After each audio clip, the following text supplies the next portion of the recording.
사랑하는 성도 여러분, 우리가 함께 예배하는 하나님은 알파와 오메가, 즉 처음과 나중이 되십니다. 그래서 모든 시작을 거슬러 올라가 보면 하나님을 만나게 되고, 모든 끝에 가보면 하나님이 계십니다. 우리가 계속해서 살펴보고 있는 창세기에 등장하는 대홍수와 방주의 이야기도 그렇습니다. 하나님께서 시작하시고 하나님이 마치신 일입니다. 그러하기에 우리가 이 이야기들을 대하면서 기억해야 할 것은 모든 일의 시종과 그 전 과정에 바로 하나님께서 말씀하시고자 하시는 하나님의 메시지가 담겨져 있다는 것이죠. 창세기 8장 1절 상반절의 말씀을 보면 하나님이 노아와 함께 방주에 있는 모든 들짐승과 가축을 기억하셨다라고 말씀합니다. 하나님이 기억하셨다라는 의미는 그럼 무엇이겠습니까? 하나님이 한동안 잊으셨다가 깨닫게 돼서 다시 기억했다라는 의미이겠습니까? 성경에서 말하고 있는 하나님이 기억하신다라는 말에 무슨 뜻이 있겠습니까? 첫 번째 같이 읽어보겠습니다. 시작. 하나님의 생각 속에 언제나 있다는 뜻입니다. 여러분, 우리를 기억해서 삭제하지 않으신다라는 의미이죠. 여러분, 자녀들은 부모를 잊을 수는 있어도 여러분, 부모는 그 자녀를 잊을 수 없습니다. 마찬가지로 하나님은 우리를 결코 잊지 않으시죠. 우리에게 생명을 주신 분이시기 때문입니다. 그리고 하나님이 기억하신다라는 것은 두 번째로 같이 읽어보겠습니다. 시작. 관계의 지속성을 뜻합니다. 하나님은 노아를 기억하십니다. 노아와 그의 가족 외에는 모든 사람들이 심판받았습니다. 죽었다 이 말이죠. 하나님은 그들의 죽음을 기억하는 것이 아니라 살아있는 노아를 기억하셨습니다. 하나님은 내가 죽은 자를 기억한다라고 말씀하신 적이 없다라는 것이죠.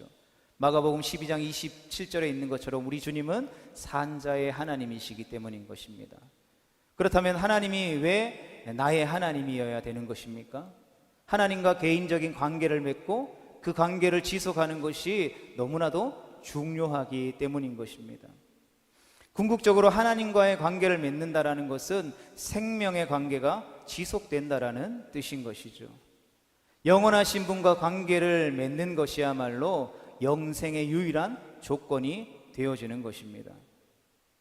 관계를 맺는다라는 것은 바로 그를 기억한다라는 뜻이죠. 그래서 우리는 하나님 저를 기억해 주십시오라고 기도의 자리 가운데로 나아갑니다. 하나님 앞에 부르짖어 하나님 나를 불쌍히 여겨주세요, 나를 기억해 주세요 하는 것은 하나님의 기억을 두드리는 행위가 되는 것이죠. 그러하기에 우리가 기도라고 일컫는 것은 하나님과 우리의 관계가 지속되기를 갈망하는 처절한 몸부림인 것입니다. 기억한다라는 말의 세 번째 의미 같이 읽어보겠습니다. 시작. 시간을 재고 계신다라는 뜻입니다. 하나님은 언제 개입할지 시간을 재고 계시다라는 것이죠.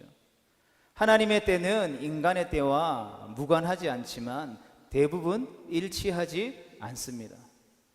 분명한 것은 하나님의 때는 이르거나 늦는 법이 없다라는 것이죠. 하나님께서 정하신 때가 바로 최상의 때라는 것입니다. 그러나 인간 피조물의 관점에서는 여러분 하나님의 때가 이해되지 않는다라는 것이죠. 우리가 신앙생활하며 하나님 앞에 기도의 자리 가운데 나아갈 때에 늘상 하는 기도가 있잖아요. 하나님 왜 하필 이때입니까? 때로는 왜 하나님 감감무소식입니까? 하고 묻지만 하나님께서 그러한 우리의 질문 앞에 일일이 설명해 주시진 않죠. 다 설명하실 수 없는 이유가 있습니다. 왜냐하면 설명한들 우리가 이해하지 못하기 때문인 것이죠. 수많은 성경에 나오는 하나님의 사람들이 동일한 질문을 했고 하나님 앞에 동일한 해답을 얻었습니다. 그리고 그 말씀을 동일하게 읽고 그 대답을 우리의 삶에 적용해 볼 때 그렇구나 수긍할 수밖에 없는 것이죠. 하나님은 영원에서 영원까지를 보고 계시고 알고 계시기 때문인 것입니다. 그러나 우리는 우리가 경험한 한순간에 머물러 있을 뿐이라는 것이죠. 그러니 하나님께서 영원 전부터 영원까지에 대한 것들을 모두 알고 그러한 것들을 이야기해 준들 한순간에 머물러 있는 우리의 시선으로 그 하나님의 이야기를 이해할 수 있는 것이 불가능하다라는 것이죠. 그러므로 우리가 해야 할 일은 하나님이 우리에게 이미 말씀해 주신 그 약속을 기억하는 것입니다. 성경을 읽는 것은 바로 그 약속을 기억하기 위함인 것이죠. 우리가 성경 말씀을 읽어야만 하나님이 우리를 기억하고 계신다라는 사실을 알 수 있는 것입니다. 왜 그러냐하면 성경은 하나님께서 우리 가운데에 약속하신 그 언약들을 모아놓은 책이기 때문인 것이죠. 그래서 이 하나님의 언약, 하나님의 말씀을 아는 만큼 우리가 하나님을 알 수 있고 하나님을 누릴 수 있게 되어지는 것입니다. 하나님의 말씀을 사모하고 또 하나님의 말씀을 읽고 그 말씀을 통하여서 하나님을 더 알아가고 누리게 되는 거룩하고 복된 하나님의 백성 되어질 수 있게 되기를 주님의 이름으로 축복합니다. 이어지는 8장 1절 하반절의 말씀을 같이 봅니다. 시작.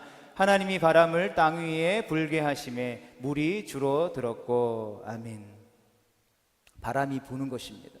물을 감하는 특별한 바람이 부는 것이죠. 이스라엘 백성이 출애굽할 때 홍해를 갈라서 바다 가운데 마른 땅을 행하게 했던 바람과 동일한 바람입니다. 그리고 하나님의 바람이 불어야 상황이 반전되어지는 것이죠. 여러분, 영적으로 우리가 볼 때에 무덤으로 변한 교회에 무엇이 불어야 하는 것입니까? 생기의 바람이 불어야만 교회가 다시 일어나 마치 에스겔 골짜기의 환상처럼 하나님의 군대로 일어날 수 있게 되어지는 것입니다. 홍수가 시작된 지 150일 만에 이제 물이 줄어들기 시작했습니다. 대홍수를 일으킨 기품의 샘과 하늘의 창이 모두 닫히고 비가 그쳤다라는 것이죠. 이제 모든 것이 다시 제자리로 돌아가게 됩니다. 5달 동안 노아와 그의 가족은 배 안에서 어떻게 견뎠을까요? 특별한 하나님의 은혜가 아니라면 결코 견딜 수 없었을 것입니다. 아마 아무도 벨멀미를 하지 않았을 것입니다. 그럼 우리가 조그마한 통통배만 타도 멀미하면 견딜 수가 없잖아요. 게다가 태풍 속에, 폭풍 속에, 홍수 속에 항해를 하면 여러분 대다수가 쓰러져 일어날 수 없는 것이 인간의 연약한 육체이죠. 그런데 엄청난 파도가 하루도 아니고 이틀도 아니고 5달 동안이나 계속되었는데도 견뎠다라는 것은 하나님께서 큰 은혜를 베풀어 주셨다라는 것이죠. 이처럼 하나님이 우리에게 견딜 힘을 주시지 않으시면 우리는 혼자의 힘으로 결코 버텨낼 수 없다라는 것이죠. 사도 바울은 고난 가운데 하나님이 언제나 우리와 함께하며 우리에게 견딜 힘을 주신다라는 사실들을 경험으로 알았습니다. 고린도전서 10장 13절의 말씀을 같이 봅니다. 시작. 사람이 감당할 시험 밖에는 너희가 당한 것이 없나니 오직 하나님은 미쁘사 너희가 감당하지 못할 시험 당함을 허락하지 아니하시고 시험 당할 즈음에 또한 피할 길을 내사 너희로 능히 감당하게 하시느니라. 아멘. 성도 여러분, 우리가 때때로 고난 중에 있다라면 그 어느 때보다 우리와 가까이 계시는 하나님을 만나게 되는 은혜를 경험하게 되기를 주님의 이름으로 축복합니다. 이어지는 본문 4절과 5절의 말씀을 계속해서 보겠습니다. 7째 달 곧 그 달 11의 날에 방주가 아라랏산에 머물렀으며 물이 점점 줄어들어 10째 달 곧 그 달 초하룻 날에 산들의 봉우리가 보였더라. 아멘. 성경학자들은 이 아라랏산을 산 이름으로 보기도 하고 산맥의 이름으로 보기도 합니다. 아라랏산은 지금의 소아시아 터키지요. 카스피해 사이에 터키, 이란, 아르메니아 세 나라가 마주하는 접경 지역에 위치하고 있다라고 봅니다. 해발 5,000m 이상이 되는 높은 주봉 주변으로 낮은 봉우리들이 이렇게 이어져 있는 것을 보게 되죠. 많은 지질학자들이 연구한 끝에 이 산들은 물속에서 만들어진 죽은 화산들로 밝혀졌습니다. 대홍수가 시작된 지 7달 만에 방주가 아라랏산에 닿았다라는 것이죠. 물이 줄어들고 있다라는 사인입니다. 그리고 나서 2달 남짓 지나자 이제 다른 산봉우리들이 보이기 시작합니다. 물이 계속해서 줄어든 것이죠. 산봉우리들이 제법 많이 보였지만 노아는 또다시 40일을 견딥니다. 40일이 지나고 나서야 방주의 맨 꼭대기에 있는 창문을 열게 되죠. 성도 여러분, 이 상황 속에서 노아의 인내심이 보이십니까? 노아가 창문을 열고 바로 나갔을까요? 그렇지 않습니다. 그는 우선 까마귀를 날려보내죠. 본문 6절에서부터 12절까지의 말씀을 우리 이어서 함께 보겠습니다. 시작. 40일을 지나서 노아가 그 방주에 낸 창문을 열고 까마귀를 내놓음에 까마귀가 물이 땅에서 마르기까지 날아 왕래하였더라. 그가 또 비둘기를 내놓아 지면에서 물이 줄었는지를 알고자 하매 온 지면에 물이 있으므로 비둘기가 발붙일 곳을 찾지 못하고 방주로 돌아와 그에게로 오는지라. 그가 손을 내밀어 방주 안 자기에게로 받아들이고 또 7일을 기다려 다시 비둘기를 방주에서 내놓으매 저녁 때에 비둘기가 그에게로 돌아왔는데 그 입에 감람나무 새 잎사귀가 있는지라. 이에 노아가 땅에 물이 줄어든 줄을 알았으며 또 7일을 기다려 비둘기를 내놓음에 다시는 그에게로 돌아오지 아니하였더라. 아멘. 까마귀는 사방을 다니다가 방주로 돌아오지만 땅이 마를 때까지 주변을 선회합니다. 그러다가 결국 돌아오지 않았습니다. 그래도 노아는 방주 바깥으로 나가지 않고 이번에는 비둘기를 내놓아 날게 합니다. 비둘기는 속성상 마른 곳을 찾는다고 합니다. 지면이 다 마르지 않은 탓에 곧 다시 방주로 돌아오게 되죠. 7일 후에 다시 보냈더니 이번에는 감람나무 새 잎사귀를 입에 물고 돌아왔습니다. 저지대에서 자라는 감람나무에 새 잎이 돋았다라는 사실을 확인하게 된 것이죠. 비둘기가 몰고 온 것은 잎사귀 하나뿐이지만 노아가 그것을 마주하고 얼마나 감동했겠습니까? 연하디 연한 아무것도 의미 없는 보잘것없는 작은 잎사귀 하나가 바로 구원에 필요한 하나님의 시간이 끝나가고 있다는 것을 노아에게 알려주었던 것이죠. 여러분, 우리가 이 정도 생각했다면 우리가 제일 먼저 하게 되는 행동은 무엇이겠습니까? 배 밖으로 나가는 일이겠죠. 하지만 이번에도 노아는 배 밖으로 나가지 않고 다시 7일을 더 기다려서 비둘기를 밖으로 날려보내게 됩니다. 그리고 마침내 비둘기가 돌아오지 않게 되자 노아는 밖으로 나갔던 것이죠. 노아가 이러한 구원의 시간들을 기다리는 동안에 무슨 일을 했는지에 우리는 주목해 볼 필요가 있습니다. 그는 하나님의 음성만을 기다리고만 있지 않았다라는 것이죠. 방주 바깥의 환경들이 어떻게 변화하고 있는지, 변화가 일어나고 있는지를 파악하려고 나름대로 애쓰면서도 결코 경고망동하지 않았다라는 것입니다. 하나님이 방주에 들어가라고 하셨으니 방주에서 나가라고 하실 때까지 기다렸다라는 것이죠. 성경은 이것을 향하여서 믿음이다라고 말합니다. 그래서 우리는 믿는 만큼 견디고 믿는 만큼 기다리고 믿는 만큼 순종할 수 있는 것이죠. 이스라엘 백성들이 430년간 종되었던 애굽을 탈출하고 나서 하나님께서 인도하시는 40년간 광야에 머물렀던 그 훈련의 핵심은 바로 이러한 믿음의 훈련이었다라는 것이죠. 여러분, 하나님과 동행한다라는 것이 무엇이겠습니까? 예수님을 믿는 사람들은 어떤 분은 24시간 예수님과 동행해야 된다, 그런 것들을 이야기하면서 훈련하기도 하죠. 그런데 하나님과 동행이라고 하는 것의 진정한 의미는 무엇입니까? 하나님이 떠나실 때 떠나고 하나님이 머무르시는 곳에 함께 머무르는 훈련이라는 것입니다. 어떤 때는 한 곳에서 1년을 머물지만 또 어떤 때는 하루도 되지 않아서 옮겨야 하기도 한다라는 것이죠. 그때마다 천막을 쳤다가 거두었다 하는 훈련인 것입니다. 훈련을 반복해야 숙달하게 되는 것이죠. 그리고 또한 믿음의 훈련만큼 중요한 것은 바로 불평하지 않는 것이었습니다. 여러분, 우리가 누군가에 의해서 움직이는 것을 좋아하지 않죠.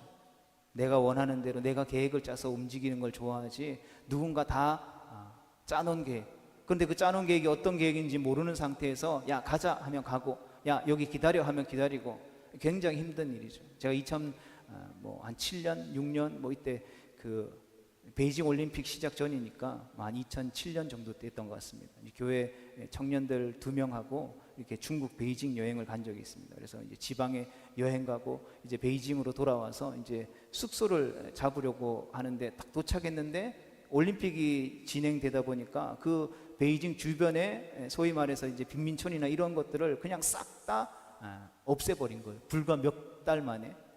그러다 보니까 예전에 갔던 숙소를 지금처럼 핸드폰이 있어서 내비게이션 해가지고 찾아갈 수, 구글 지도로 찾아갈 수 있는 시대가 아니었으니까 책이 있거나 아니면 중국에서 유학했었기 때문에 물어 갔었죠. 2명은 중국어를 할 줄 알아서 한 명은 이제 누나였고 한 명은 형이었습니다. 3명이서 이제 베이징 거기 도착해서 딱 떨어졌는데 같이 움직이는 게 아니고, 야, 우리가 지금 사변이 다 사라졌으니까 어떻게 된지 알아보고 올 테니까 너 여기서 기다려. 제 마음이 어땠을까요?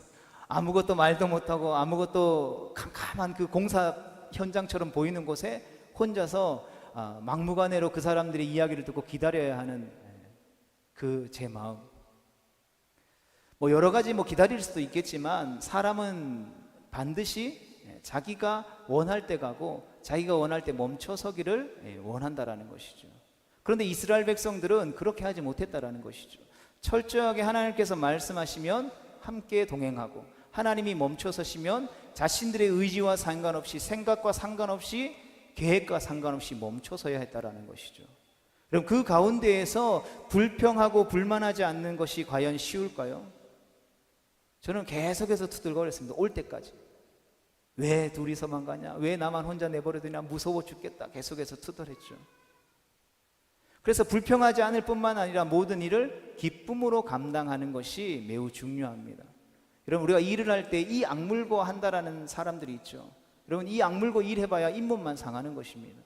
일을 해야 하는데 주먹 불끈 쥐고 죽을 힘을 다하는 사람들이 있습니다. 여러분, 도끼 품고 일을 해봐야 몸만 상한다라는 것이죠. 여러분, 우리 인생의 행복의 열쇠는 어디에 있습니까? 예수님을 믿는 성도에게 있어서 행복의 진정한 열쇠는 어디에 있는 것입니까? 바로 사랑하는 데 있다라는 것이죠. 하나님을 사랑하고 내 이웃을 내 몸과 같이 사랑하는 데 있다라는 것입니다. 이 악물고 최선을 다해서 죽을 힘을 다해 하나님을 섬기는 게 아니라 하나님을 사랑하는 데에 우리의 신앙생활에, 우리의 인생의 행복의 열쇠가 있다라는 것이죠. 왜 그렇습니까? 이런 사랑하면 여기 있어도 좋고 저기 있어도 좋은 것입니다. 오래 머물러도 좋고 금세 떠나도 좋은 것이죠. 내가 누구와 함께 있고 그를 어떻게 생각하느냐가 더 중요하다라는 것이죠.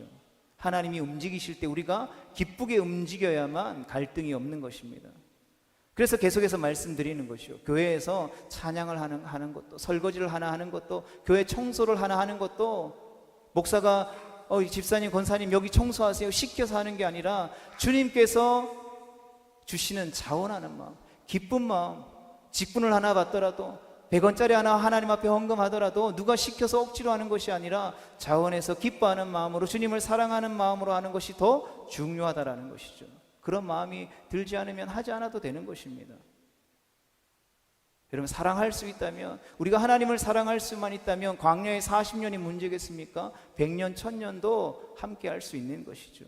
사랑하면 불평불만이 나올 수 있겠습니까? 내가 사랑하는 사람이 기다리라고 하는데, 내가 사랑하는 사람이 조금만 기다렸다가 함께 가자고 하는데, 그것이 어디든지 우리는 기쁨으로 갈 수 있는 것입니다. 그러하기에 사랑하면 그 모든 것이 불평불만이 아니라 완벽한 시나리오가 되어지는 것이죠. 계속해서 말씀을 살펴보겠습니다. 창세기 본문 18장 13절에서 우리 14절의 말씀입니다. 601년 첫째 달 곧 그 달 초하룻 날에 땅 위에서 물이 거친지라. 노아가 방주 뚜껑을 제치고 본즉 지면에서 물이 거쳤더니 둘째 달 20일의 날에 땅이 말랐더라. 아멘. 1년이 지났죠. 드디어 노아가 방주의 뚜껑을 열어 젖혔습니다. 몸은 여전히 방주 안에 머문 채 머리만 내밀어서 주변을 둘러본 것입니다. 땅이 말라 있습니다. 땅이 말라야 걸을 수가 있기 때문이죠. 이제 하나님께서 그러한 노아에게 말씀하십니다.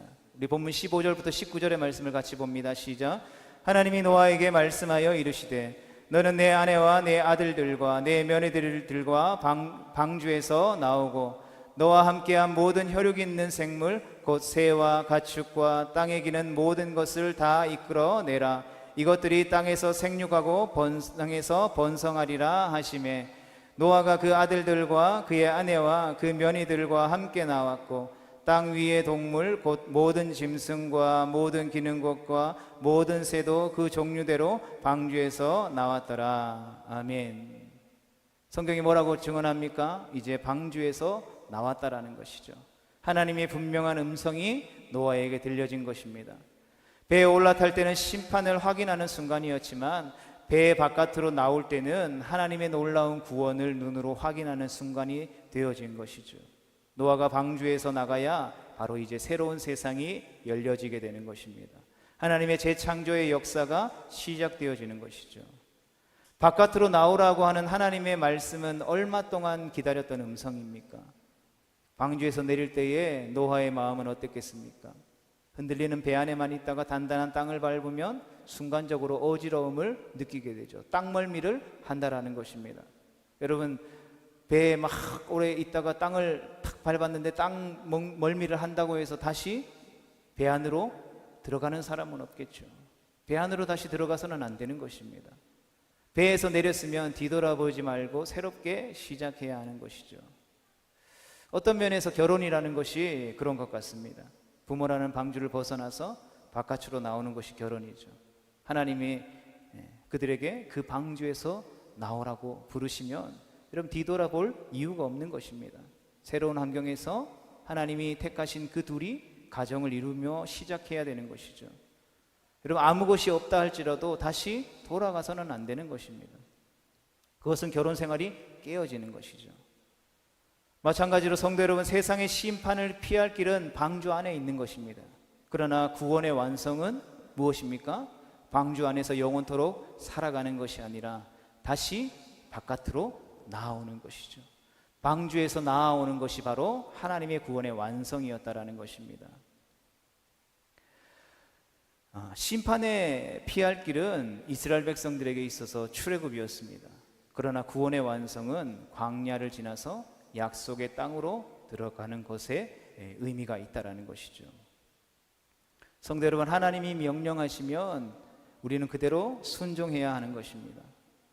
하나님이 방주에서 나가라고 말씀하시는데, 하나님, 제가 이 방주를 120년 동안 만들었는데, 내 전 재산 다 털어서 만들었는데 어떻게 버리고 방주를 내려가겠습니까? 하고 버틸 일이 아니라는 것이죠.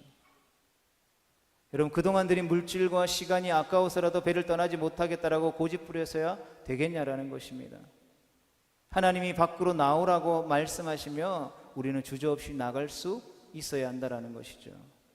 다행히 노아는 하나님의 말씀에 순종했습니다. 그가 방주에서 내려서 가장 먼저 한 일이 무엇인지 아십니까?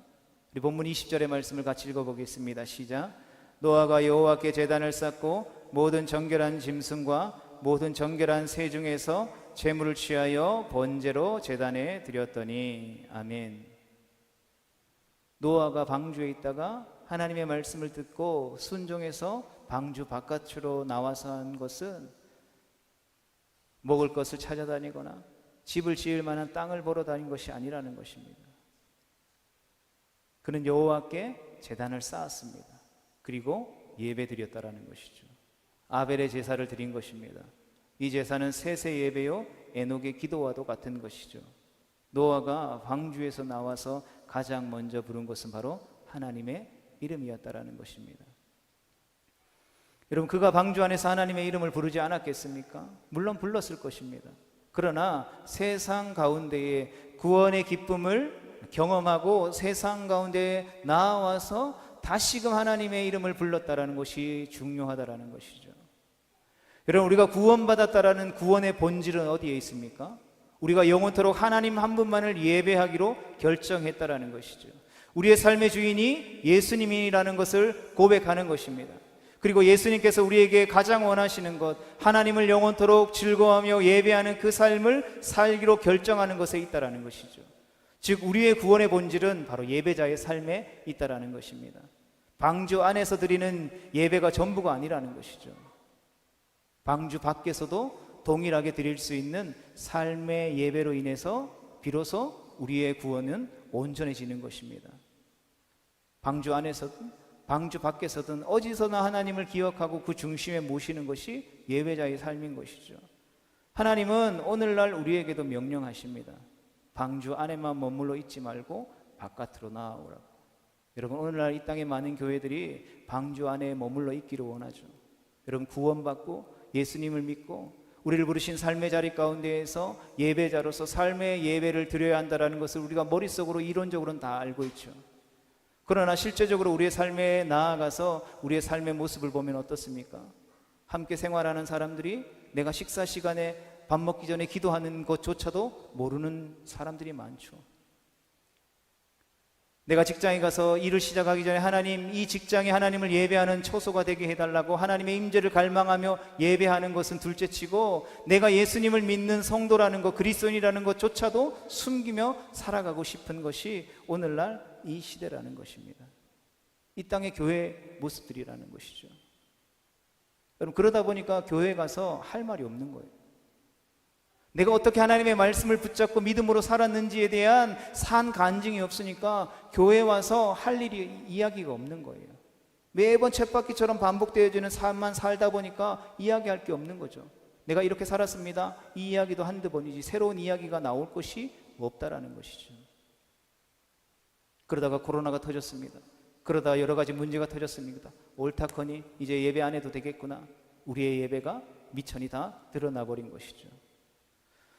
그러나 예수님은 우리를 방주 안에 머물기 위해서 부르신 것이 아니라 방주 밖으로 불러내기 위해 오셨다는 것을 우리는 기억할 수 있어야 하는 것입니다. 우리는 방주를 짓고 방주 안에 오래오래 머물고 싶어 하지만 때가 되면 반드시 밖으로 나아가야 하는 것입니다. 여러분, 헤롯이 예루살렘의 성전을 화려하면서 장모함하게 잘 지었죠. 제자들도 감탄해서 예수님과 함께 성전을 거니면서 예수님께 물었습니다. 예수님, 이 성전 너무나도 보기 좋죠. 너무나도 위대한 성전입니다. 하나님이 영광 받으실 것입니다. 이야기했습니다. 그때 예수님이 무엇이라고 말씀하십니까? 그것이 돌 위에 돌 하나도 남지 않고 무너질 것이다 라고 말씀하시죠. 우리는 자기가 보기 좋은 곳에 예수님을 모셔두기를 원합니다. 그곳에 마치 베드로가 고백했던 것처럼 초막셋을 짓고 예수님과 함께 행복하게 살기를 원합니다. 그러나 예수님은 뭐라고 말씀하십니까? 산 아래 세상 속으로 들어가라고 말씀하시죠. 왜 그렇습니까? 그래야만 예배의 향기를 통해서 죄악으로 가득 탄 이 세상의 악취를 없앨 수 있기 때문이라는 것입니다. 그리고 하나님께서는 그러한 우리의 삶의 예배를 흠양하시고 기뻐하시고 우리와 함께 동행해 주시겠다라고 말씀하는 것이죠. 우리는 방주 안에서 드리는 예배에 온갖 이름을 붙이곤 합니다. 새벽 예배, 수요 예배, 금요 철야 예배, 주일 오전 예배, 주일 오후 예배, 주일 저녁 예배, 다음 세대 예배, 어린이 예배, 청소년 예배, 중고등부 예배, 영아부 예배, 수없이 많은 예배의 이름을 붙이죠. 일주일 내내 방주 안에서 기도하고 예배를 드리는 것을 성령 충만했다, 그러한 성령 충만을 받았다, 그러한 삶을 살고 있다, 흔히들 생각합니다. 맞죠? 그런 방주 안에서 예배를 통해서 나를 구원하신 하나님을 기억하고 그분이 받으시기에 합당한 예배를 올려드려야 하는 것입니다. 이것이 삶의 그 어떠한 것과도 바꿀 수 없는 우리의 삶의 가장 우선순위라는 것이죠. 그런데 주님은 그 예배를 드리는 당신의 백성들을 향해서 거기가 끝이 아니야, 거기에 머물지 말고 오히려 방주 밖으로 나오라고 말씀하고 계신 것입니다. 방주는 홍수가 닥쳤을 때 한시적으로만 필요할 뿐이라는 것이죠. 앞에서도 말씀드렸던 것처럼 하나님이 우리 예배를 받으시기를 원하시는 것은 방주 안뿐만 아니라 방주 밖의 세상 속이라는 것이죠. 세상 속에 가서 예배드리고 세상 속에 가서 믿음으로 살고 하나님의 뜻과 하나님의 영광을 살아가기 위해 몸부림치며 살아가다가, 이러면 살아가다 보면 그게 쉽습니까? 어렵죠. 홍수가 막 밀려와서 다시 내가 물에 잠겨서 심판받을 것만 같습니다. 그래서 우리는 어디로 피하는 것입니까? 교회로 피하는 것이죠. 교회에 나와서 하나님을 예배하는 것입니다. 하나님, 내가 말씀대로 믿음으로 살려고 몸부림치고 했었는데 세상이 나를 가만두지 않네요. 너무 힘들네요. 어렵네요. 어떻게 해야 합니까? 지혜를 주세요. 능력을 주세요. 하나님, 방법을 알려주시고 길을 열어주세요. 방주 안에서 하나님을 예배하고 기도하는 것이죠. 그리고 하나님 주시는 말씀 앞에 아멘으로 화답하여 믿음을 다시 충만하게 일으켜서 다시 어디로 나아가는 것입니까? 방주 밖으로 나아가야 하는 것이죠. 이런 방주는 한시적으로 홍수가 닥쳤을 때 필요한 곳이라는 것입니다. 마른 땅 위에서는 더 이상 필요가 없는 것이죠. 하나님은 주일에 교회에서 드리는 예배뿐만 아니라 각자를 부르신 삶의 자리에서 드리는 향기로운 예배를 받으시기를 원하신다는 것입니다. 바라기는 이러한 삶의 예배를 올려드릴 수 있게 되기를 주님의 이름으로 축복합니다. 그리고 본문 마지막 21절과 22절의 말씀을 보겠습니다. 여호와께서 그 향기를 받으시고 그 중심에 이르시되 내가 다시는 사람으로 말미암아 땅을 저주하지 아니하리니 이는 사람의 마음이 계획하는 바가 어려서부터 악함이라. 내가 전에 행한 것 같이 모든 생물을 다시 멸하지 아니하리니 땅이 있을 동안에는 심음과 거둠과 추위와 더위와 여름과 겨울과 낮과 밤이 쉬지 아니하리라. 아멘. 하나님이 방주 밖에 나와서 하나님 앞에 올려드리는 그 예배를 받으시고 선언하듯이 말씀하시죠.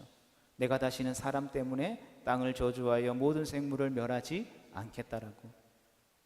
그런데 그렇게 말하신 이유가 매우 충격적입니다.